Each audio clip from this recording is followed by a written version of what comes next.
Assalamualaikum warahmatullahi wabarakatuh. Waalaikumsalam warahmatullahi wabarakatuh. Alhamdulillahirabbil alamin alladzi ahyana ba'dama amatana wa ilaihi nusyur. Asyhadu an la ilaha illallah wahdahu la syarikalah wa asyhadu anna Muhammadan abduhu wa rasuluhu sallallahu alaihi wasallam la nabiyya ba'dah amma ba'd. Bapak Ibu kaum muslimin muslimat jamaah yang dirahmati oleh Allah, dari Pekanbaru ke Lubang Kalam lalu tawi ke Bukit Tinggi, kaji awak tadi malam awak sambung pagi kini. Hari ini hari Sabtu, kemudian Sabtu depan tambah Minggu, Seninnya kita sudah lebaran insyaallah. Sebab menurut penelusuran para ahli hisab, itu pada hari Minggu sore itu ada semacam sidang nanti, sebagaimana kultur dan kebiasaan di Republik Indonesia sebagai negeri yang umat Islamnya terbanyak. Itu diprediksi hilal itu masih minus di bawah ufuk. Bahasa lainnya bulan pasti belum kelihatan. Sidangnya itu ya hari Sabtu itu, Sabtu. Nah kalau Sabtu sore pada saat matahari terbenam itu hilal masih di bawah ufuk, atau bahasa lainnya bulan belum bisa dilihat, itu fakmilu kata Nabi, cukupkan saja Ramadan itu 30. Nah teman-teman kita dari Muhammadiyah itu sudah menetapkan memang Senin, karena secara ilmu hisab sejak dari hari ini pun sudah bisa diprediksi. Tapi karena salah satu persyaratan oleh pemerintah kita itu sebelum mengumumkan harus ada sidang, dan salah satu persyaratan sidang itu adalah hasil ru'yah, bahasa kitanya hasil penglihatan langsung yang akan digelar Sabtu sore itu. Kemudian selepas itu ya sekitar jam 8 malam, hasil ru'yah di seluruh Indonesia, Aceh sampai Papua itu akan dijadikan sebagai salah satu masukan di dalam bersidang. Nah sesuai dengan ketinggian ufuk menurut prediksi ilmu hisab itu boleh dikatakan pasti tidak kelihatan. Maka sidang itu juga diprediksi akan memutuskan Ramadan dicukupkan 30. Nah kalau begitu antara Muhammadiyah dan pemerintah diprediksi kembali sama lagi menetapkan tanggal 1 Syawal itu akan jatuh pada hari Senin. Itu artinya sudah dekat ke ujung. Maka pada pagi ini kita akan coba atau akan mengemukakan bahasan menyangkut dengan amal terakhir yang kaitannya sangat erat dengan keberadaan ibadah puasa, alias membayar zakat fitrah. Nah Bapak Ibu jemaah, Nabi kita Muhammad SAW menyebutkan Shaumus shaim mu'allaqun bainas sama'i wal ardh. Puasa orang yang berpuasa itu akan tetap tergantung antara langit dan bumi hatta tu'addiz zakatal fitrah, sebelum yang bersangkutan membayar zakat fitrah. Nah ini jelas ada semacam gangguan kepada ibadah puasa yang sudah kita lakukan apabila kita tidak pas menyelesaikan zakat fitrah ini. Ada waktu-waktu sebenarnya, tapi sebelum kita masuk kepada waktu pembayaran zakat fitrah, kita akan kemukakan dulu apa hikmah dibalik membayar zakat fitrah itu. Nah begini, sesuai dengan cita-cita luhur kita, proses perjalanan kehidupan kita itu kita akan pasti sepakat itu sehendaknya diakhiri di surga Jannatun Naim. Jadi siang wak babiari malam buat babi minyak dak kayu dan yang di kapiang indah ame muka biasa. Yang kita usahakan itu sebenarnya bagaimana nanti pada akhirnya perjalanan hidup kita yang begitu panjang sampai ke akhirat, terminal terakhirnya itu di surga, jangan di neraka. Ibu ya, jangan di neraka, sesuai dengan doa wakina azab benar, bebaskan kami dari neraka. Nah, salah satu di antara yang harus kita miliki untuk mendapatkan surga itu, kita harus bersih. Bersih lahir batin. Nah, untuk bersih ini, itulah upaya-upaya. Nah, sekarang kita kaji tubuh kita atau diri yang kita maksud. Kan terdiri dari lahir dan batin. Nah, kita masuk ke lahir dulu, tubuh kasar.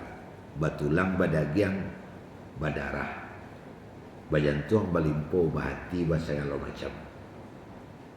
Nah, awak dari kecil menjadi besar, dari cingkek menjadi panjang, dari kurih menjadi gapuak. Kira-kira apa penyebabnya itu? Anak ketek jadi gadang, tulang jadi panjang, daging jadi tabak. Penyebabnya apa? Pasti jawabannya oleh karena dikasih makan. Sebab biasanya kalau tidak dikasih makan, berhenti tulang ini panjang, berhenti daging ini nambah, alias tutup hidup.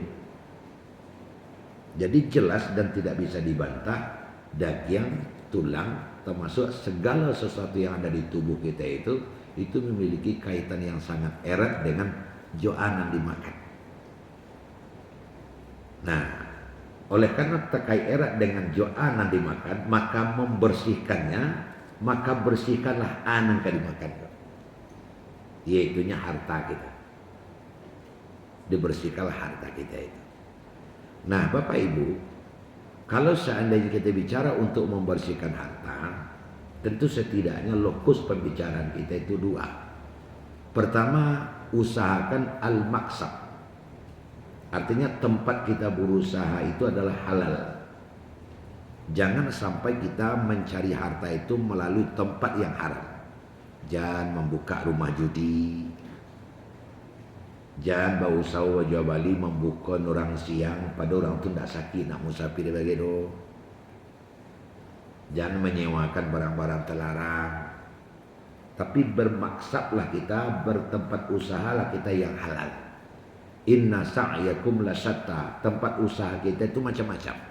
Setidaknya ada 3 secara garis besar. Pertama adalah menggarap bumi, bertani dengan segala macam bentuknya. Kalau agak besar skalanya, perkebunan namanya. Yang kedua adalah jual beli. Jual beli dengan berbagai macam bentuknya pula. Tukar menukar, dari tukar menukar itu ada ujung. Itulah laba. Nah, yang ketiga adalah bergerak di bidang jasa, menerima upah. Nah, bentuk ambo ni mau upah, begini memanfaatkan upah je baru. Bekerja sebulan terima upah, bekerja sehari terima upah, bekerja seminggu terima upah. Sesuai dengan hitung-hitungannya lah. Tiga itu macam usaha manusia. Ditambah dari nanti itu jadi tukang cacat, tukang todong, pungli, itu haram lah itu. Nah, kita berusaha tempat kerja kita itu halal. Itu kerja pertama. Yang kedua usaha kita adalah usahakan yang kita peroleh itu jangan mughallazah bil haram. Jangan sampai bercampur dengan yang haram. Apa maknanya bercampur dengan yang haram? Nah, dari 3 usaha yang halal tadi bisa kita campur dengan yang haram sebenarnya. Kalau kita petani menggarap bumi, taruh awak menanam taruang. Pas menjual taruang, narancak-rancak detek nguru di bawah. Campur aja haram. Ndak haram boleh tiba campur aja haram. Nah, kan seperti itu. Nah, kalau kita berdagang umpamanya, itu banyak sekali peluang kalau dalam pedagang. Pertama adalah yazid wa yanqus mizan, menambah dan mengurangi timbangan. Nah, jangan sampai di timbangan itu 1 kilo 8 mato wasuun. Nah, kan seperti. Atau mungkin dalam gurur-gurur lain. Awak kecian de pokok mola biasa gitu. Barang kocek 5.000, bisa 3.000 de pokok mola biasa. Pada pokok awak si bunga tu yang bercampur aja dengan haram. Nah, jadi kita berusaha untuk tidak bercampur pula dengan yang haram seperti itu. Nah, dari upaya-upaya yang kita lakukan itu, sahabi tenagu kita berupaya untuk tidak dengan yang haram, tidak bercampur dengan yang haram. Tapi apakah betul-betul sudah bersih bisa dijamin 100%? Aku gak takut ya. Artinya kita tidak bisa. Allah Subhanahu wa taala, agama kita memberikan warning, tidak bisa seorang menjamin bentuk pegawai diterima untuk bulan sekian. Nah, kalau seandainya kita sudah buat rumah dalam rumah, bakun tidak datang ke kantor, tidak datang ke sekolah, dia badang kurang sih. Padahal bukan masalah kamu sih, ada job lain. Itulah campur haram. Mentua sakit, kecil kawan, anak sakit, ada telefon dari adik, aku itu segala macam. Padahal tidak ada sama sekali. Macam pula jadi nanti terima tu. Sulitlah kita untuk menjustis 100% nanawak terima itulah halal bersih. Nah, dalam hal ini Allah maklum, agama tahu, maka untuk lebih membersihkannya, keluarkan zakatnya. Inilah yang maksud dengan zakat mal. Nah, itu zakat mal. Makanya di samping sedekah-sedekah yang kita keluarkan sesuai dengan kehendak jiwa kita, kehendak hati kita, ada yang dipaksa mengeluarkannya. Kalau jumlahnya sekian, sudah harus keluar sekian. Nah, itu zakat namanya zakat mal. Ada zakat dagang, ada zakat pertanian, ada zakat uang. Nah, sesuai dengan jenis-jenis zakatnya, diberikan dengan cara, dikeluarkan dengan cara yang sudah ditentukan oleh agama. Barangkali itu sudah kita laksanakan. Bagi yang memang bertepatan wajib untuk mengeluarkannya, itu sudah dikeluarkan. Sayang, itu sering dibawa serta oleh para aguniyah kita untuk hitung-hitungan. Nah, kalau dagang kan sekali setahun, haulnya itu sekali tahun. Sekali setahun dihitung, beruntung apa tidak, bagaimana zakatnya. Nah, lalu bagaimana di sisi lain? Nah, itu adalah dalam rangka membersihkan jasmani atau tubuh lahir. Nah, bagaimana dengan bagian batin? Nah, bagian batin kita juga harus bersih. Kan tadi sasaran masuk surga. Tidak bisa bersih jasmani saja, rohaninya juga bersih. Nah, lalu apa yang mengotori rohani kita? Yang mengotori rohani itu adalah dosa. Dosa yang mengotori rohani. Mungkin kalau bicara masalah dosa besar, mungkin tidak pernah awak lakukan. Tapi dosa kecil, itu yang doyan kita lakukan yaumiyah dalam kehidupan sehari-hari. Kalau dosa besar, umpamanya membunuh kelindak, qatlun nafsi namanya, membunuh jiwa. Syirik kelindak lo dicoba menyembah patung, menyembah batu, menyembah kayu kelindak, menyembah sapi bagi bentuk kawan-kawan di India kelindak. Tukang tanuang kelindak, memakan harta anak yatim, makan riba, menghalalkan kiblat lah jale kiblat kemari wak madok semayang kemari. Salah madok tu mah. Ada yang sekatiran, itu dosa orang. Nah, kan lain dah. Tapi yang paling menyakitkan itu adalah dosa-dosa kecil. Nah, dosa-dosa ketek kau nak mesti agak banyak. Dosa mata, dosa telinga, dosa mulut, dosa tangan, dosa kaki. Maka juga disebut dengan zambul a'dha, dosa anggota. Kapan itu anggota kita berdosa? Kalau sempat terpakai kepada hal yang terlarang. Mata sempat mencari nandak boleh berdosa mata. Telinga sempat menyimak mendengarkan yang terlarang, berdosa lo telinga. Kaki berdosa lo kaki melangkahkan yang terlarang. Kadang terlupa orang kita sorongan, berdosa lo kaki. Tangan terosok tawa yang terlarang, berdosa lo tangan. Nah, ini sulit. Nah, ada satu pertanyaan. Selama setahun itu 360 hari. Bisa tidak awak menjamin matuak selama 360 hari tidak pernah melihat yang terlarang? Nah, itulah sulit itu. Gak sekali Allah tidak pernah. Atau telinga selama 1 tahun 360 hari penuh tidak pernah mendengar yang terlarang. Kadang-kadang kan begini, ada teman ngomong dengan temannya di sebelah kita, agak mengarah pada gunjing. Itu kan lezat mendengarkannya.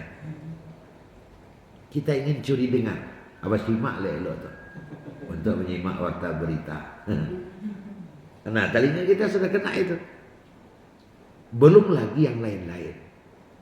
Nah, kecil Imam Al-Ghazali, walaupun dosanya itu dosa ketek, tapi dia banyak menumpuk, kadang dia jadinya. Nah, kan seperti itu. Nah, untuk ini agama menyediakan sarana. Dek dosa ketek murah munculnya, insya Allah menghilangkannya murah juga.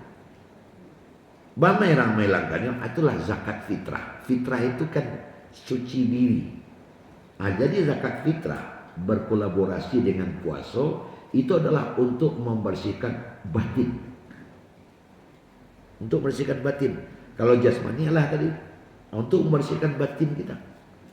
Sebab sulit kita untuk menebak dan mengklaim diri kita ini bersih. Nah, makanya zakat fitrah itu diwajibkan kepada setiap yang hidup di bulan Ramadan. Tapi kalau zakat amal hanya yang cukup hartanya untuk itu. Nah, jadi makin paham kita begitu penting kita membayar zakat fitrah.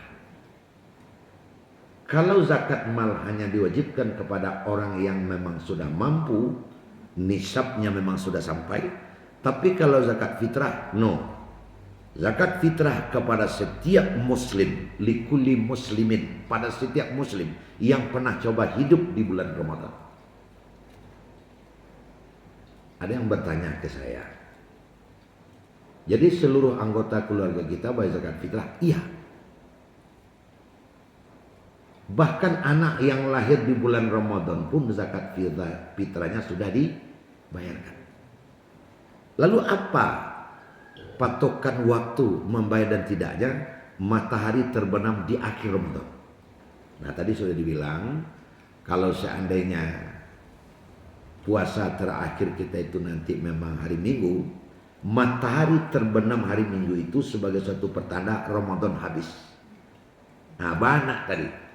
Kalau anak tu lahir sebelum azan, karena zakat fitrah. Nah, kau ilmunya.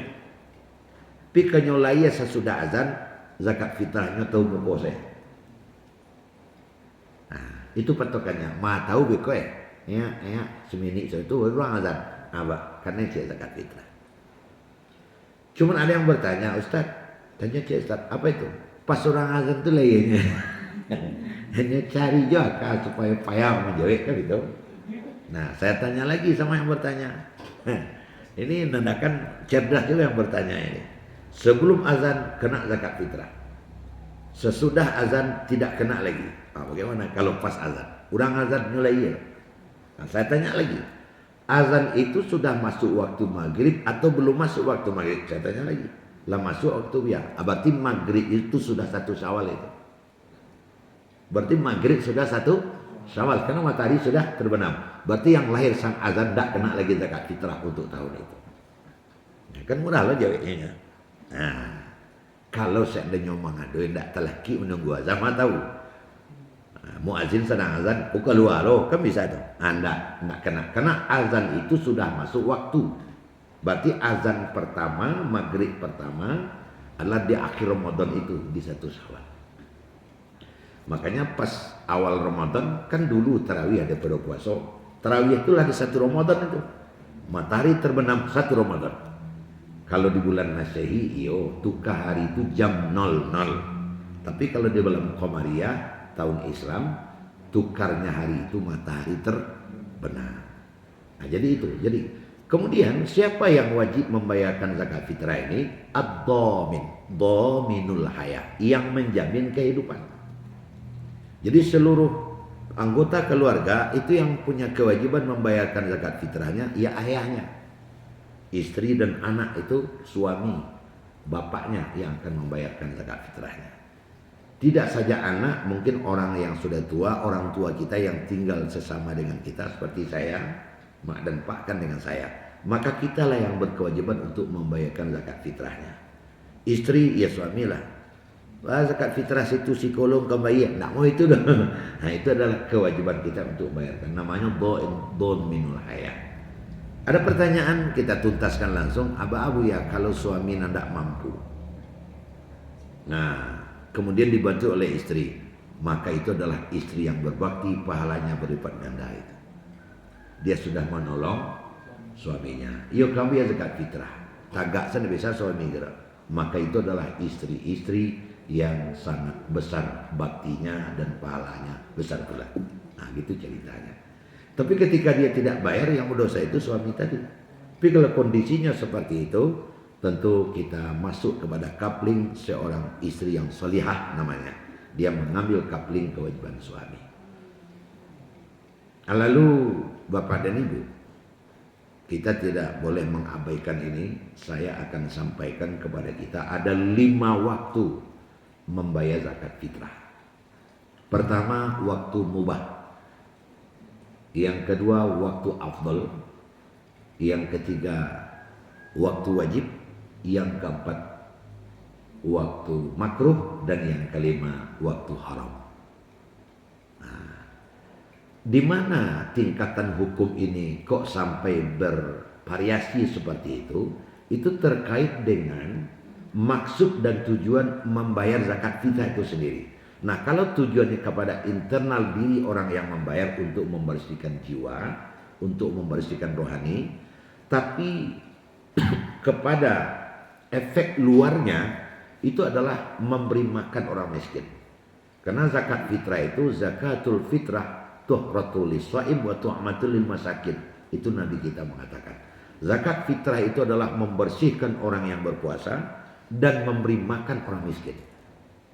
Nah, jadi artinya kalau zakat fitrah itu memang asnafnya khusus kepada satu tunjukkan saja, yaitu orang miskin. Jadi tidak ada fisabilillah di situ, tidak ada gharimin di situ, tidak ada raqabah budak di situ. Memang ditujukan oleh syariat ia untuk orang miskin. Nah, bagaimana formulanya itu? Nabi kita mengatakan aghnuhum hazal yaum. Buat orang miskin itu juga kaya pada tanggal 1 Syawal. Jangan sampai ada orang miskin dan menangis tanggal 1 Syawal. Ditunjuknya ke situ. Kepada orang-orang ini sebenarnya. Nah, pada awal ini disyariatkan atau diturunkan perintah yang membuat orang-orang miskin itu menangis tanggal 1 Syawal dan tidak ada yang beri makan. Itu awalnya. Orang pada gembira, anak lari-lari limudia kita ke bawah kawan-kawan, nan rumahnya nyokunci, berkurang di rumah sambil menangis. Kenapa? Yang akan disuwuk ndak ada. Nah, Nabi mengatakan bagikan sebagian harta awak kainya. Oleh karena yang menjadi tujuannya adalah makan, maka awal zakat fitrah itu adalah dengan makanan pokok yang menyenangi. Kenapa itu? Karena awalnya itulah yang menjadi permasalahan besar. Maka sampai menangis kayak itu. Maka sampai hari ini ada yang masih berpegang kepada nas itu, sehingga dia kalau zakat fitrah bayar dengan beras. Kalau di Papua beko jok sagu. Kalau di Madura ayam. Nah, tentu gitu. Itu pada awalnya seperti itu.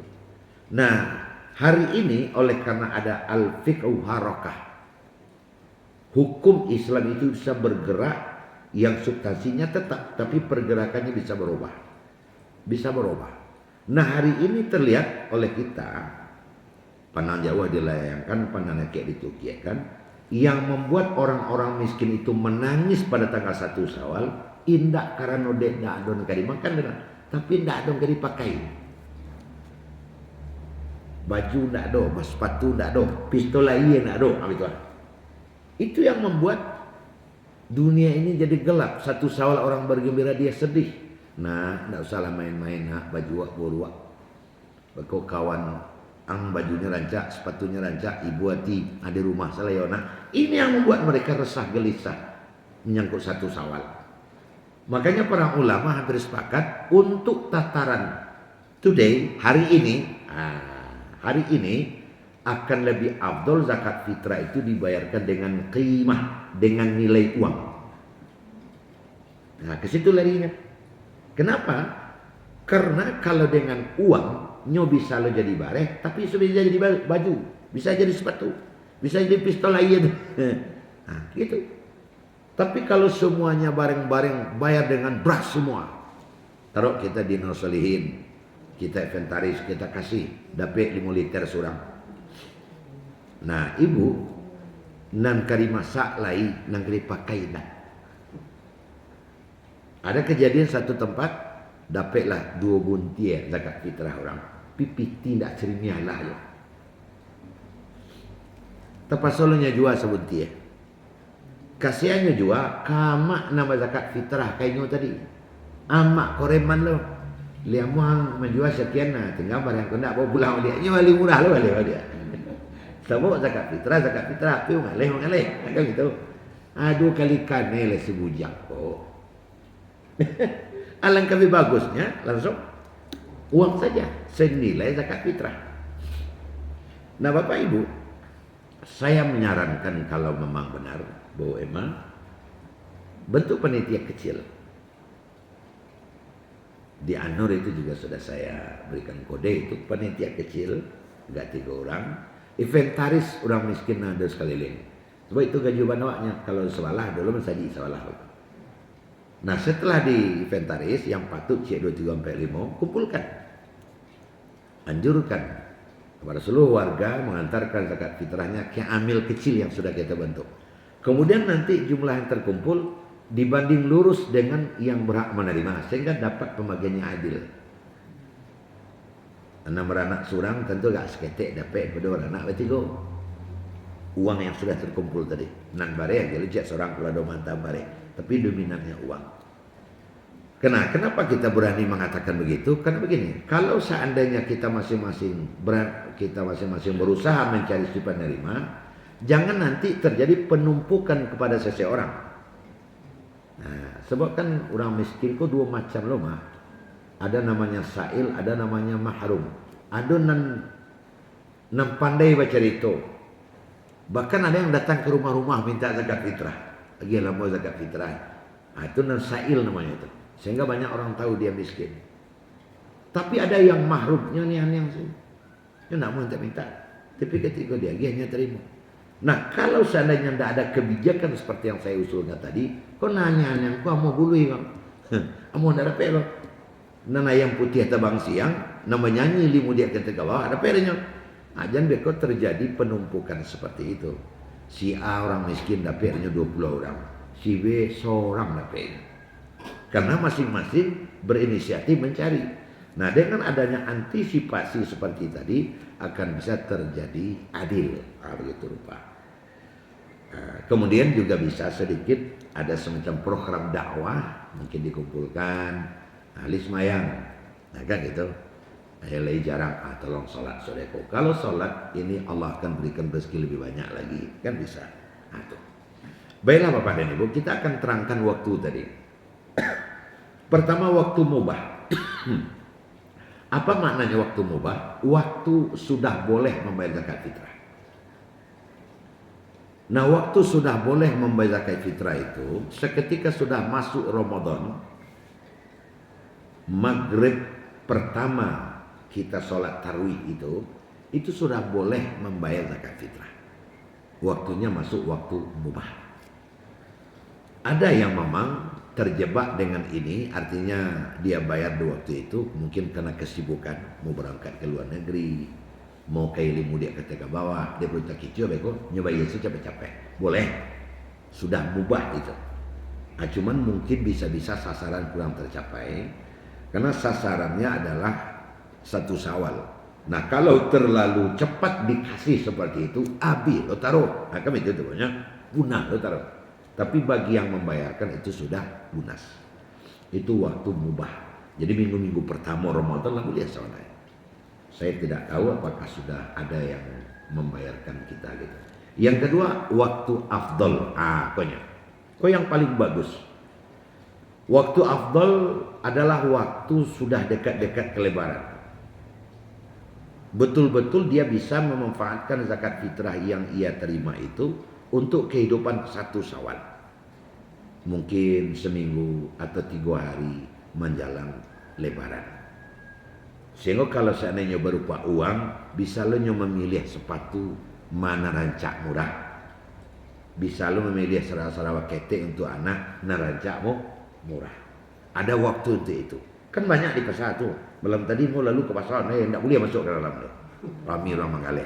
Nah kalau zakat fitrah sudah dia kantongi, inilah dapat ilmu milih. Makanya disebut dengan waktu afdol. Kenapa afdol? Betul-betul diyakini bisa dimanfaatkan oleh yang bersangkutan. Nah kan gitu. Aku kembali pistol aja dicari lo nggak murah-murah rancak. Nah, kan itu. Nah, ada waktu tersedia untuk itu. Itu namanya waktu afdol. Saya sarankan pilih waktu ini 3 atau 4 hari sebelum Lebaran itu sudah dibagi sehingga bisa dimanfaatkannya. Yang ketiga waktu wajib. Nah waktu wajib itu matahari terbenam di akhir Ramadan. Nantinya kalau hari Minggu matahari terbenam sampai orang sholat isya. Nah sebenarnya itu waktu wajib, artinya utang terbayar. Tapi sasaran kita khawatirkan nggak tercapai. Taruhlah umpamanya malam 7 8 malam, buat berikan pitih. Kalau masih bisa pergi ke pasar untuk manuka, sepatu segala macam, masih lumayan. Apalagi kalau seandainya tengah malam tu bareh banyak, kamalo keri jujurnya bunti itu jual bareh. Malah ada juga yang membayar pagi itu, deh masya Allah. Pagi sembahyang raya tu, bagian sekemana dole.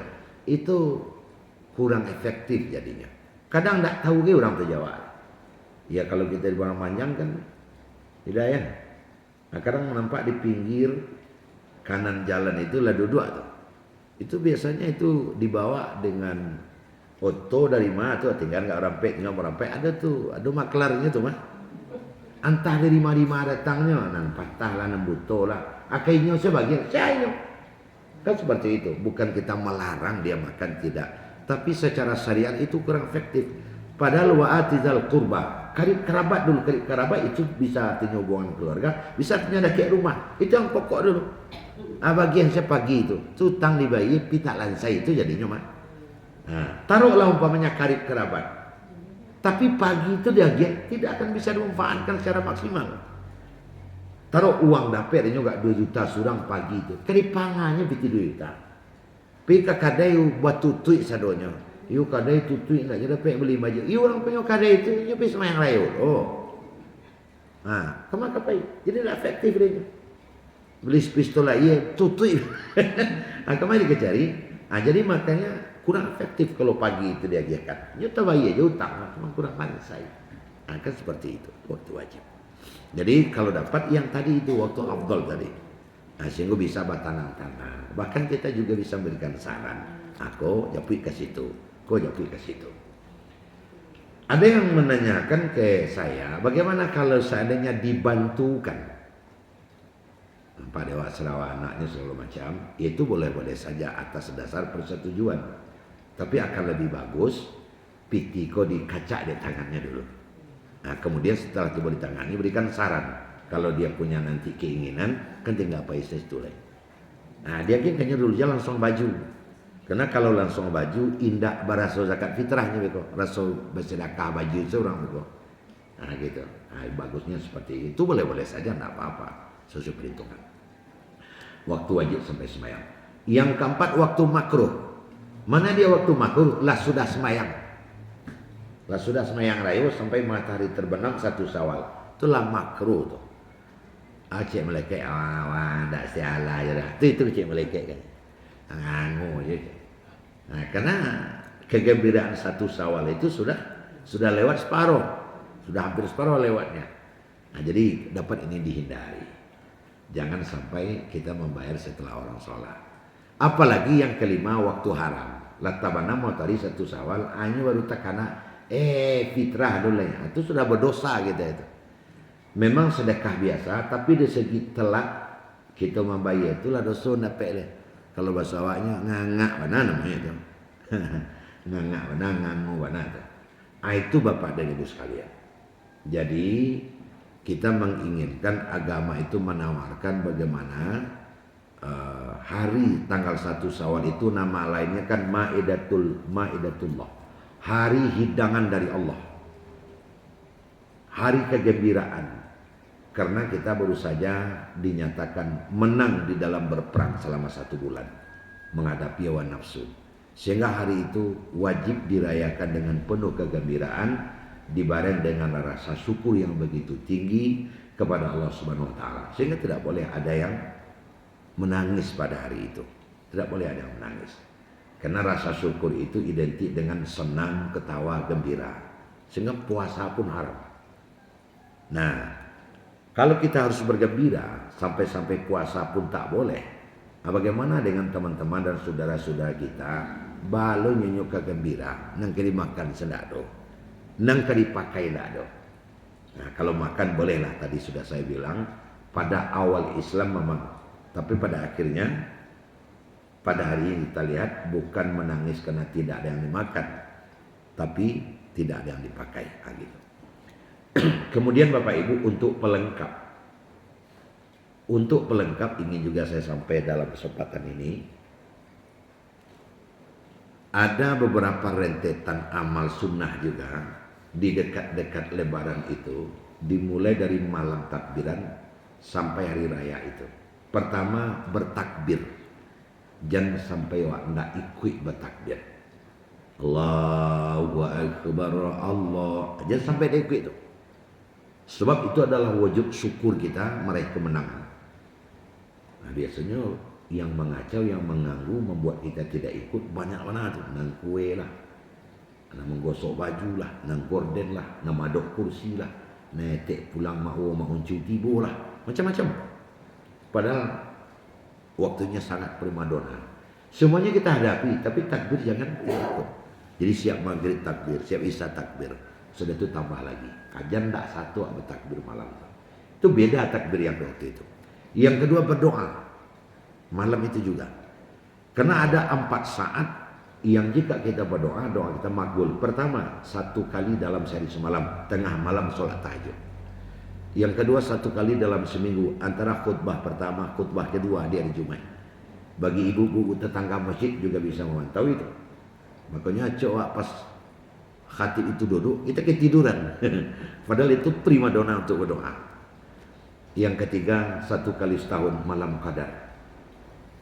Yang keempat, malam besok mau lebaran, 2 kali setahun. Itu doa kita makbul malam itu. Nah, khusus besok Idul Fitri, apa doa kita? Ada 3 isi doa. Pertama, doa kita, ya Allah terimalah amal Ramadan saya. Yang kedua, ya Allah berikan saya kekuatan untuk menerapkan Ramadan di luar bulan Ramadan. Walaupun Ramadan sudah berangkat, tapi menjaga mulut, menjaga hati, menjaga mata, menjaga telinga, tetap pertahankan ya Allah. Berikan saya kekuatan. Itu doa yang kedua. Dan ketiga, doa sesuai dengan hajat kita masing-masing. Yang sedang sakit pasti minta sehat. Yang keluarganya sedang berjalan dari rantau pulang kampung, minta selamat sampai di rumah. Sesuai dengan hajat masing-masing. Itu doa awak 3. Kapan kita berdoa? Bisa sudah isya, bisa tengah malam, bisa sebelum subuh. Jangan sampai awak lupa. Nah, itu yang kedua. Yang ketiga, amal yang tidak boleh dilupakan, mandi pagi dah. Itu namanya mandi sunat hari raya. Ini hal kecil yang sering terlupakan. Orang kan mandi juga, hanya menambah niat saja lagi sudah menjadi ibadah. Sengaja mau mandi sunat hari raya karena Allah. Udah itu. Nah, mandi sunat hari raya. Dia dingin-dingin seketek tanah waktu itu. Boleh dicampur jo yange asalkan tak yange ngelagak kayaknya. Nah, itu nak ketiga. Nang kampe memakai pakaian yang disukai. Nah, itu makanya menyediakan pakaian agak saleh menjelang raya itu sunnah yo. Kita pakai sudah mandi. Pakaian yang disukai tentu disesuaikan. Mentang-mentang kita olahragawan, pakai pula training, tentu nak lepas. Nah, tentu pakaian yang disesuaikan. Itu nang kampe. Nang kalimo berharum-haruman sebelum berangkat pintar bersemayam. Berharum-haruman termasuk disunahkan di hari raya karena awak kawan tamu-tamu juga kawan tu nang kalimo. Nang kaenam makan seketek. Sunat juga itu. Berbuka namanya. Kalau ada beko sunat tak makan. Tapi kalau fitri sunat susu gak sekali goreng gak cik. Jadi pupuh lah sekali. Susu kali goreng 6 godok 8 kerupuk 7 nasi lo sepiriang tak jadi apa itu sudah. Pokoknya lebih biasa lah. Nah, makan seketek. Nah, setelah makan seketek kita pergi ke tempat sholat. Selesai sholat, yang terakhir bersedekah makanan.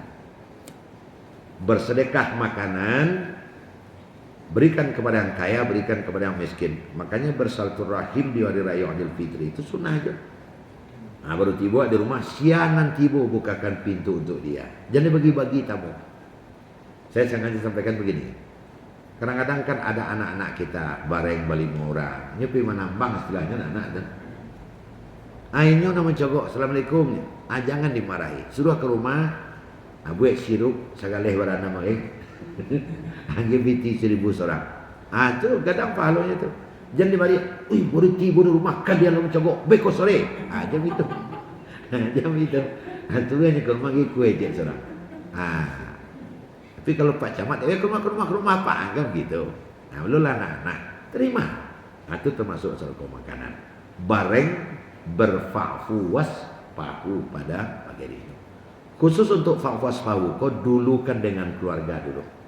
Maka ada waktu almarhum masih hidup, orang tua Buya Dosti Masaat, untuk berfa'fuwas pahu sebelum sholat untuk keluarga sudah harus dilaksanakan. Di sebelum berangkat fa'fuwas pahu keluarga lu. Bang begitu, sebab kadang kita akan lebih gampang berfa'fuwas pahu dengan orang lain. Sedangkan dengan keluarga inti lupa. Ajar sampai tadu dulu aja orang lain.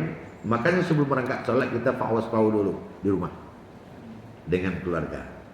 Suami, istri, orang tua dengan anak, Pak Wo, Pak Etek, Pak Uju, Pak Adam, dan rumah. Asal itu rumah.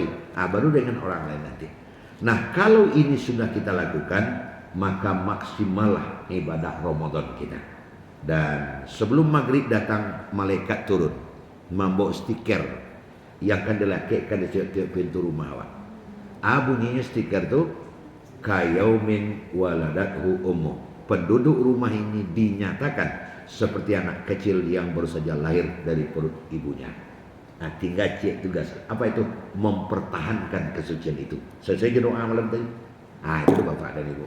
Jadi sengaja disampaikan pagi ini. Mudah-mudahan kita bisa mengamalkan secara maksimal. Dan Ramadan untuk tahun ini bisa lebih baik dari tahun yang berlalu. Gitu.